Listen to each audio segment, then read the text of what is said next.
Again.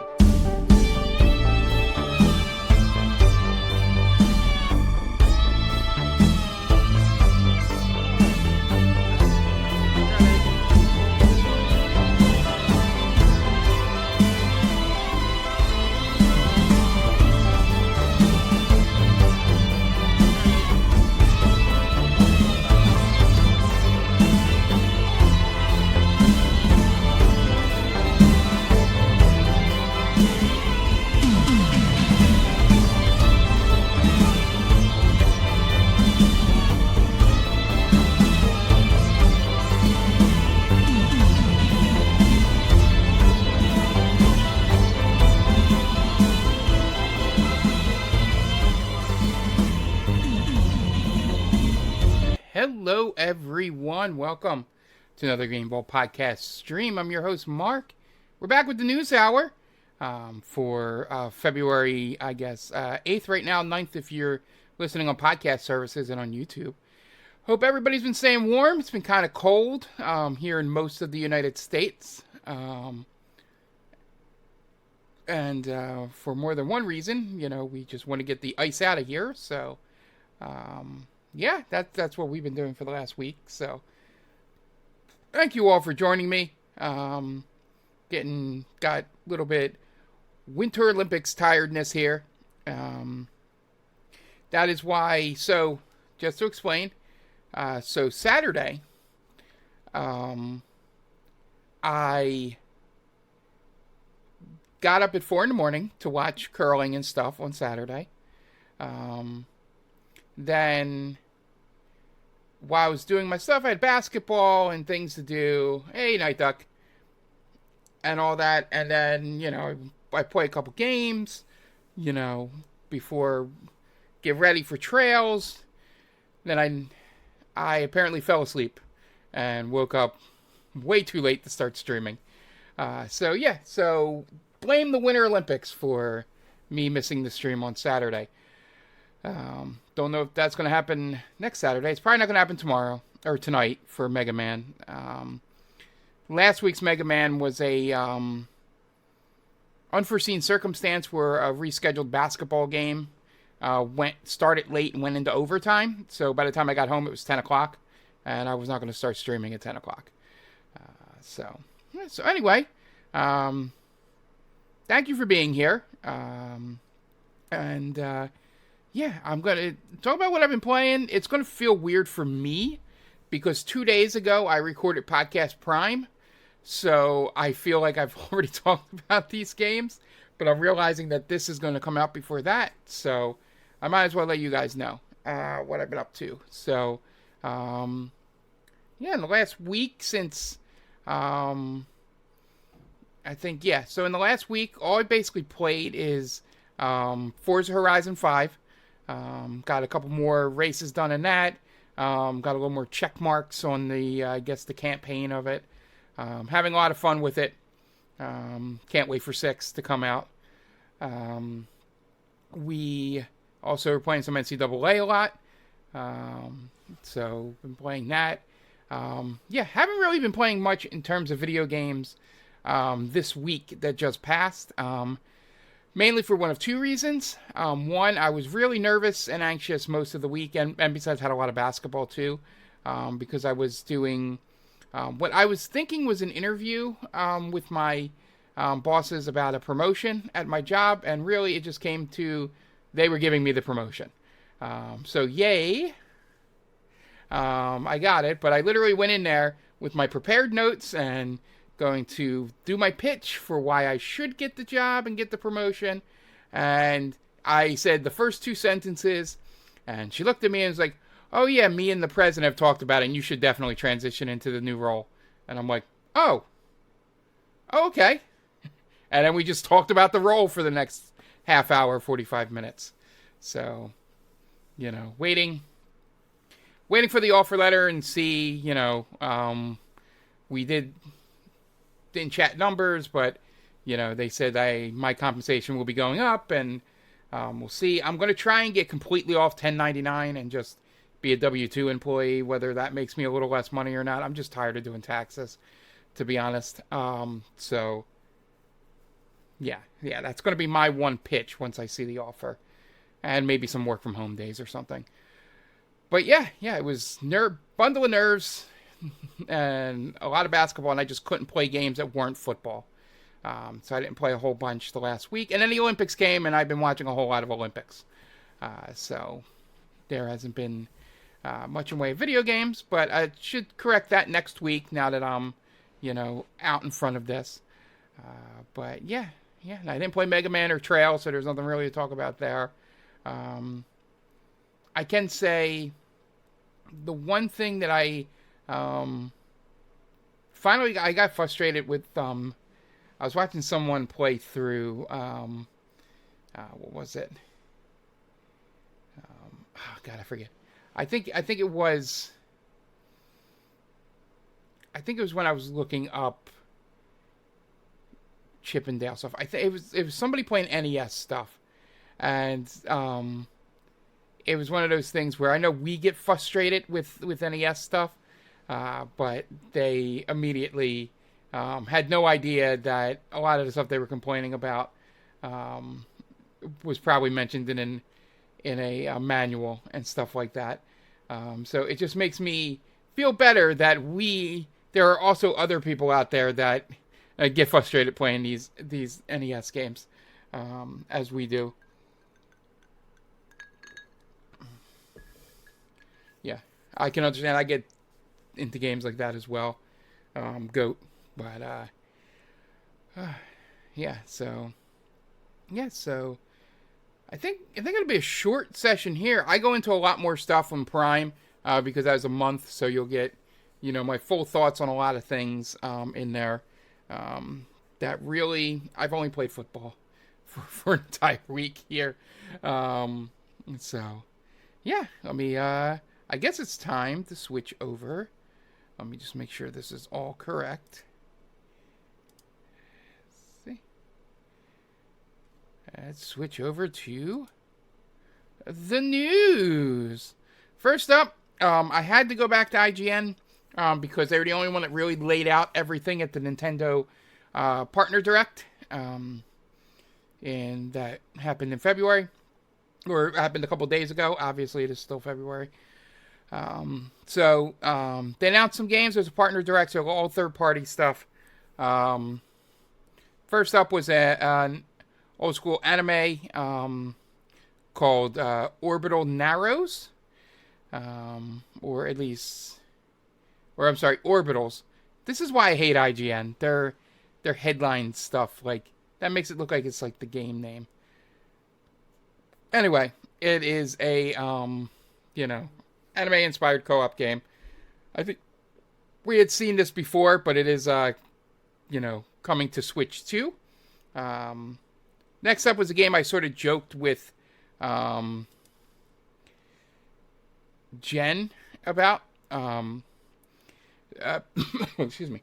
Paranormal Sight, The Mermaid's Curse. Has a February release date for Switch. It is a sequel to Paranormal Sight. And it's coming out February 19th, so pretty quickly here. I had pointed out there's a game Jen should check out because it is on the Switch. And it makes a nice little handheld game that probably could be up her wheelhouse. Next up, Captain Tsubasa 2, World Fighters. Looks like an anime thing with a soccer-style gameplay. I am not caught up on my world of anime. I haven't seen Ashley in a few weeks. But, yeah. The Bandai Namco bring that over to the Switch. Tokyo Scramble will drop players into a subterranean dinosaur nightmare when Tokyo... when it launches exclusively for Switch 2 next week on February 11th. So, Wednesday? Question mark. Its creatures called Xeno can kill players instantly. So, as today's gameplay showed, quick thinking and strategy are necessary for survival. And then a game I hadn't thought about in months, Valheim, or I shouldn't say months, I should say years. Valheim has come over to Switch 2. in 2026. It was released back all the way in 2021, about 5 years ago. And, yeah. I do. Those of you out there that were in on Valheim, which I was not, are people still playing Valheim? Like, to a level? Yeah, because this was the first time I thought about it in a long time. Next up, Hollow Knight gets an upgrade for Switch 2, since it was already out on Switch. So, if you have it on Switch and you have Switch 2, you can get the update today for Hollow Knight. And they finally announced an eFootball thing, but not the full game. It's called eFootball Kickoff. And it is, you take to the field to build your dream soccer team in World Tour mode or chase glory in International Cup. Yeah, so it doesn't sound like it's the full eFootball game, which is the alternative to EA FC. It used to be called Winning 11. So it's the Konami joint. So if you're looking for an alternate to FIFA or EA FC, probably have to wait a little longer for a full game. Next up, The Adventures of Elliot. The Millennium Tales takes players on a trip through time this June. It comes to you. It's an HD 2D journey. I just adore the art style of HD 2D. So I'll probably, if I get the chance, I will check this out. Next up is Super Bomberman Collection. Was announced. And it appears to be just all the NES games. I didn't see like Bomberman 93 or any of those other ones that would have been released around the ones that were announced here.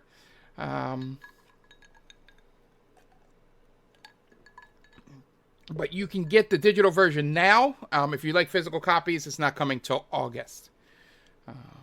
And as we all thought, Final Fantasy VII Rebirth has a release date for Switch 2. It'll be June 3rd, 2026. My thought is, this release date here lines up with my thoughts that we are going to hear about Part 3 at Summer Game Fest. Because releasing this on Switch, it's the last place it has to go. I think it's on, Xbox and all already. I'm not sure, but I know it was promised for Switch and Switch 2. SGF for sure. It lines up perfectly. That's when we're going to hear about Part 3, and maybe get the first look at it. It's 100% pointing towards that. It's when we'll get the reveal, the teaser trailer, and then it'll probably be something that comes out. I think it'll fall along the timeline of Rebirth, where we'll get it and it'll be there real close. I still think they may try and line it up for the 30th anniversary. I think that's January of next year. Metal Militia will probably know a lot better specific than I do. I think it's lining up for the release date, at least in Q4. So we will see. But everything I heard is that Rebirth looks pretty good on the Switch. Pragmata is coming to Nintendo Switch 2 in April. Turok Origins, if you like Turok, that is coming to Switch 2 this fall. Kyoto Zandu is a game that transports you to an alternate reality that is coming this summer. Digimon Storytime comes to Switch and Switch 2 in July. Grand Blue Fantasy Relink Endless Ragnarok comes to Switch 2 in July. Monster Hunter Stories 3 Twisted Reflection comes out in March. Arcade and Console Archives Revisit Classics. That'll be coming out. Launched throughout the year. It looks like Ninja Gaiden 3, Cool Borders, Dark Sword of Chaos, and things like that. And then there was a sizzle reel at the end. The games in the sizzle reel were Scott Pilgrim EX, Another Eden Begins, Nintendo Reanimal, WWE 2K26, Star Trek Voyager Across the Unknown, Disney Dreamlight Valley, PGA Tour 2K25, Cold Step Begins, Goat Simulator 3, Shadow Tactic, Blade of the Shogun, and Tales of Arise Beyond the Dawn Edition. And then they also showed gameplay for Resident Evil Requiem, and my favorite part is that there will be amiibos for Leon and Grace. Just ridiculous, but of course they had to. And in other news, in terms of games getting collections, the Fallout 4 Anniversary Edition is coming to Switch 2 later this month. I guess trying to jump on the end of the Season 2 series. Indiana Jones and the Great Circle gets its release date May 12th. And Elder Scrolls 4 Oblivion Remastered is coming in 2026. So that was all the announcements from that Direct. These partner Directs sort of just... I like seeing that when these have a lot of games in them. At times with the Switch, there was just...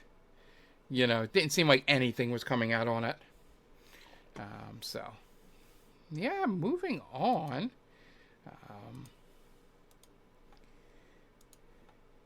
It looks like Hamster reveals full console archive game lineup, including Tecmo and Hudson Classics. Hamster Corporation has announced the entire first wave of 8 and 32-bit games coming to PS5, Nintendo Switch 2 as part of its console archives. According part of what I announced, Carcel in the last story, Console Archives is a new series, as the name suggests, and will focus on bringing console games to modern platforms, as Hamster's Arcade Archives has done with the arcade titles for many years. The first two games, PS1 titles, Cool Borders and Tecmo's 1990 NES game Ninja Got Into the Dark Sword of Chaos, are available now on Nintendo Switch 2 and will be Nobunaga's Ambition, Magmax, Sonic Wing Special, Daisymon Plus, Rhapsody, A Musical Adventure, Master of Monsters, Discipline of Gaia, Monster Rancher Hop About, and UFO A Day in the Life. The console archive series features customizable button layouts, rapid-fire settings, multiple save points, and a rewind function. Hamster has also added screen layouts and filters to recreate the look of CRT televisions. So, if you're interested in retro video games, as if you're listening to this podcast or on this channel, you most certainly are, this collection may be something looking forward to here. Alright, next up. Switch is officially Nintendo's best-selling console ever, overtaking DS. Nintendo Switch is officially Nintendo's best-selling console, and its financial results for the 9 months ended December 31st, 2025, Nintendo said it sold some 1.36 million units of the original Switch console, bringing the total number of consoles sold to date to 155.37 million units. As noted in its presentation materials, that means Nintendo Switch's lifetime sales have overtaken those of its previous best-selling console, the Nintendo Switch DS, which was at 154.02. Nintendo expects to sell another 7,500,000 Switch consoles in its current fiscal year, which runs to April 1st, which would bring its lifetime total short of the industry's best-selling console, PlayStation 2, at 160 million. Nintendo Switch launched in 2017 and was the company's first hybrid console, combining the resources of its previously separate home console and handheld production teams. The console performed strongly during pandemic, and then there's a whole bunch of charts here. So, interesting news to come through here. in terms of how well the Switch did. We all know it did well, but I didn't think it would be best selling console of all time good. But I guess when you have a hybrid console, possibly, because the other one that's up there is the handheld, and PS2 was just a whole new thing that sort of came out at the right time when things were a little transition heavy. So, yeah. Next up, this is for Tom specifically. I pulled this for Tom. Disney Dreamlight Valley is finally getting a free Switch 2 upgrade next month. An enhanced version designed for Switch 2 will be released on March 25th. Players who own the Switch version of the game will be able to upgrade to the Switch 2 version for free. According to GameLoft, the Switch 2 version of the game will feature improved frame rate. The Switch version aims for 30 frames per second, but frequently fails to reach this. Based on gameplay footage by GameLoft, it appears that the Switch 2 version still targets 30 FPS, but hits it far more consistently. The Switch 2 edition will also offer improved resolution. While the Switch targets 1080p when docked, the game uses dynamic resolution scaling to drop the image quality during busier moments. It is not yet clarified whether the Switch 2 version will continue to render at 1080p with less need to scale down, or will aim for a higher native rendering resolution. Players will also benefit from faster loading times on Switch 2, as well as the higher item limit of 6,000 items, up from the 3,000 items on the Switch 2. Or Switch 1. Yeah, so it's nice to see, a lot of these upgrades coming through, and with them being free as well. Especially when it's just a performance, upgrade and not any more content,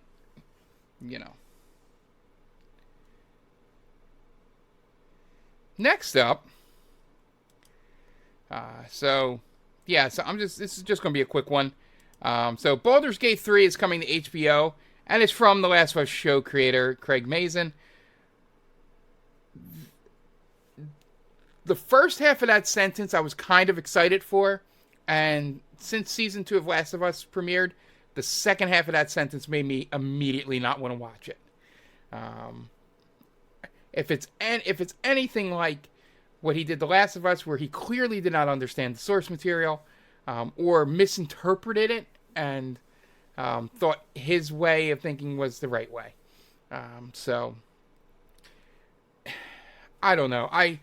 I still hope this could be good. There's a lot of potential there with Baldur's Gate, but I have no faith in Craig Mazin to make this correctly. All right, next up. Sony says Ghost of Yotei sales are outperforming Ghost of Tsushima. Speaking during an earnings call transcribed by Video Games Chronicle, the platform holder stated that Yotei exceeded sales of the previous title in the same period of time and significantly contributed to its latest results. Sony did not share specific updated sales figures for the Sucker Punch title. In its previous financial results, it said Ghost of Yotei had surpassed 3.3 million units sold as of November 2nd, a month after its initial release. This likely puts it roughly in line with Tsushima, which sold 2.4 million units in its first 3 days. In its first 4 months, Tsushima sold around 5 million units. It's worth noting that the original Ghost game was released slightly later in the console cycle, while the PS4 had a larger install base than the PS5 does now. According to Circana data, Ghost of Yotei was the third best-selling PlayStation game in the U.S. last year, and the overall 11th best-selling game across all platforms. On Thursday, Sony announced that the PS5 has now sold around 92.2 million consoles and remains virtually neck and neck with its predecessor. So that boycott worked out great, huh, guys? All those guys online saying they were going to boycott this game totally worked out. It's great for you guys, huh?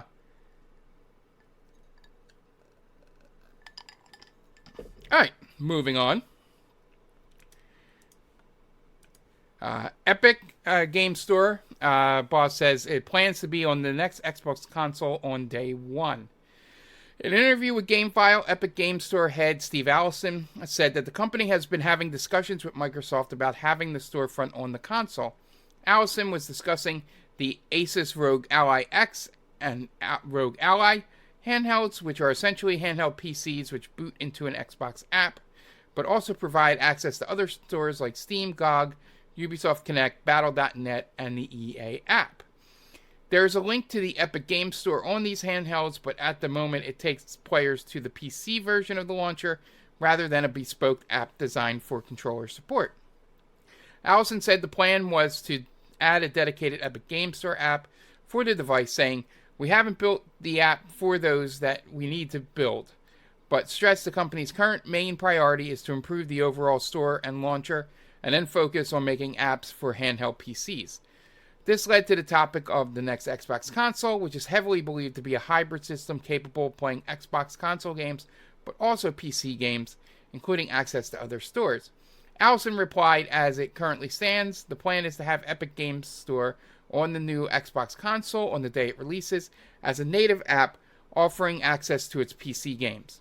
We definitely plan to be on the new hardware for Xbox because unless their policy or stance changes on it, they are telling us they're going to welcome that. And we are going to be there, like on day one. That will probably require us to build in whatever their requirements are. Some sort of software to support that." So yeah, as everybody has been guessing, the new Xbox console, again, it's probably going to be the last one they ever make, and it's probably just going to end up being like a, like they said, have access to every game you own outside of PlayStation on your Xbox console. And, just be that kind of device instead of a, just locked in, just Xbox games on it. So we'll see. Maybe that is the future. Moving on. Obsidian isn't making Outer Worlds 3, shocked, but will work on more games in the Avowed universe, despite disappointing sales. In a Bloomberg interview with Obsidian head Fergus Urquhart, that's what I'm going to say, it is implied that Grounded 2 was a big hit for the studio, but neither the Outer Worlds 2 nor Avowed met sales expectations. While the article doesn't directly quote him, stating that both games sold less than expected, it claims that both games had disappointing results. Then quotes him as saying, "The results of each game made the studio think a lot about how much we put into games, how much we spend on them, and how long they take."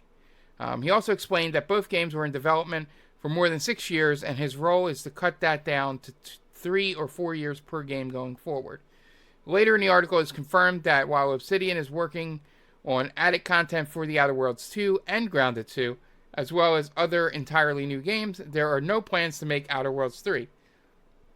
The studio does, however, plan to keep making games in the Avowed universe. This doesn't necessarily mean Avowed 2. It should be noted that Avowed was set in the same universe as Pillars of Eternity. Obsidian studio design director Josh Sawyer also addressed the fact that Obsidian released 3 games last year, stating that it wasn't deliberate and wasn't necessarily a good thing, despite Xbox hailing it as the year of Obsidian. Yeah, so I'm not surprised. Like some sort of Steam reference. Yeah, I know. Yeah. I think Steam's thing is going back to the previous story about Xbox's next console. Yeah, I think Steam getting out in front of Xbox's idea is essentially going to kill any kind of momentum it would have had. But it'll just be interesting to see what happens. And same with Obsidian here. Outer Worlds 2, like I said, it hasn't caught me. A lot of people seem to love it. But I could feel from as much as I've been through the game, they didn't feel like they had another one in them for this without even knowing the ending. And Avowed being in the Pillars universe seemed like the much more likely of the two, if you gave me a choice, for them to do more with. But yeah, No surprise here. I'm curious about that cutting game time down to game development time down to 3 to 4 years. It makes me think a lot of crunch is coming, or a lot of bad games are coming. So we'll see which way it falls there. But yeah, it's going to be fun to sort of follow Obsidian here. All right, and on to our final 3 stories, which is just the fun part of the show. France gives 28 Clair Obscur developers a knighthood and says video games have reached a new level of recognition. In a ceremony held this week, the developers were made Knights of the Order of Arts and Letters, an honor previously bestowed on Legends of Zelda producer Shigeru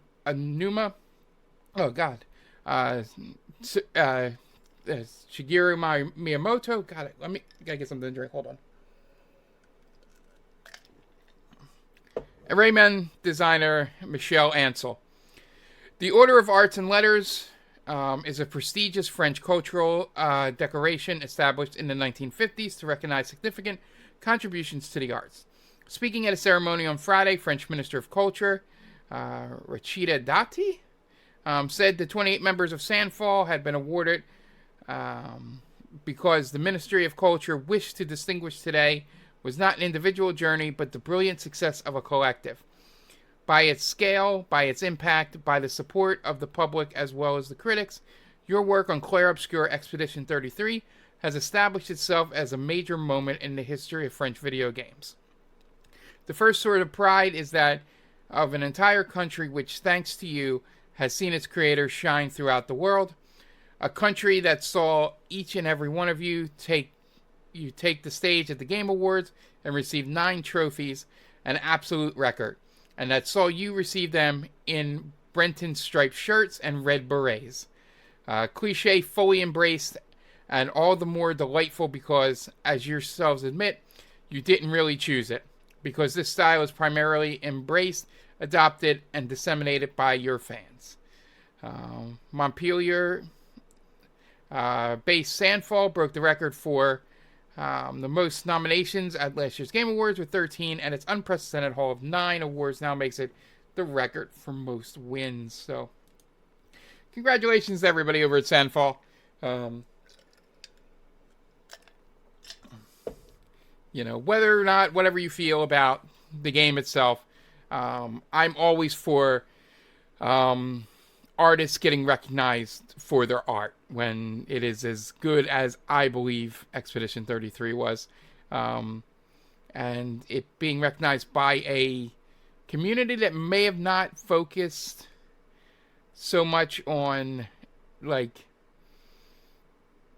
video games as much. Like, the 2 obvious ones that they gave the award to previously, or the 3, were, like, the cream of the crop in terms of game design.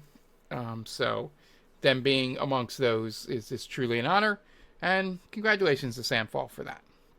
All right, final 2 stories here is just where to get your free games part of this podcast. Amazon Prime's 10 free games for February includes Tiny Tina's Wonderlands and Total War Attila. So the games to claim. As of right now, you can get Tiny Tina's and Dread Templar. On February 12th, you can get Hex Guardian, Around the World, Travel to Brazil Collector's Edition. February 19th, you can get Ambition, A Minute in Power, Captain Blood, and Meganoid. And on February 26th, you can get Rebel Galaxy Outlaw, Total War, Antilla, and Tavern Talk. So, those are the games. You can still claim some of January's writings. I'm not sure if that's true right now. You can go try. That had Harold Halibut, Civilization 6, and Lego 2K Drive. So, if you do have Amazon Prime, feel free. We found out that 2 people on this podcast take advantage of these free games a lot. And it may or may not make their Steam libraries really, really large. And other libraries really, really large. And next up, Xbox has announced the first 12 Game Pass titles for February. So those games are Final Fantasy II. I may have done part of this, but I'm just going to go through this again. If I did it twice, then I did it twice. Like a Dragon Pirate Yakuza in Hawaii. Madden 26. Paw Patrol Rescue Wheels Championship. Reloot It. Oh yeah, I should be reading what they're on. So, Final Fantasy II is Game Pass Ultimate Premium and PC. Like a Dragon is Ultimate Premium PC. Madden is Ultimate PC. Paw Patrol is Ultimate Premium PC. Reloot It is Ultimate and PC. Blaze Blue Entropy Effect X is Ultimate and PC. Roadside Research is Ultimate and PC. Stars and Island, or Starsand Island, Game Ultimate and PC. High on Life 2 is Ultimate and PC. Kingdom Come Deliverance is Ultimate Premium PC. Avatar Frontiers of Pandora, Ultimate PC. And Avowed is now you can get that on Premium. And note it, if you're still playing Madden 24, that will be leaving Game Pass. Yeah, so thank you so much for joining me. That'll do it for the news. I'm losing my voice a little bit. I haven't talked a whole lot this week, as you could probably tell. So thank you all for joining me. It has been fun as always. We're back tonight with Mega Man 5, Thursday, Final Fantasy 6, Friday. We'll probably have a hasty glance on there. I might do the Pragmata demo on there, or if anything else has come between now and then. Saturday we will have Trails, and I hope to see you then. As always, we'll see you next time. Bye!